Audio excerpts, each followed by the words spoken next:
gotta shut up. From the time I was little, I was being pushed into place by parents and teachers alike. Sit down, be quiet, you're making too much noise.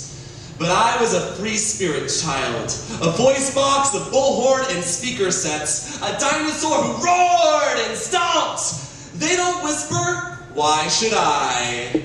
It made more sense to shout I love you than to let it fall from my lips like polite conversation about the weather.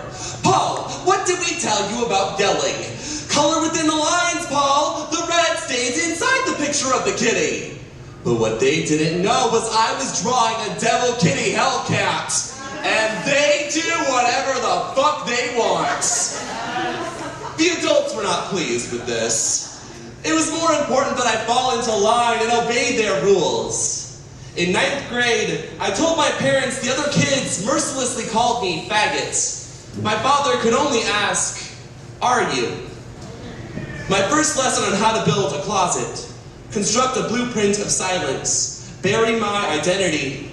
I was afraid he already knew I was a thunderstorm of lisp, a parade of flamboyant. I used to be a boy who wore his emotions too loudly. Now I couldn't say anything without feeling like the son he never wanted.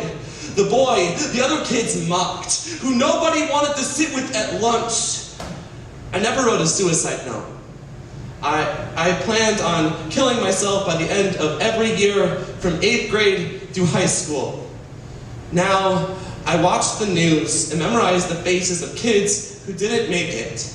Tyler Clementi jumps from a bridge after his roommate outs him on the internet. Seth Walsh hangs himself in the backyard after his classmates torment him for being gay. I see myself in their photographs. They're gone now.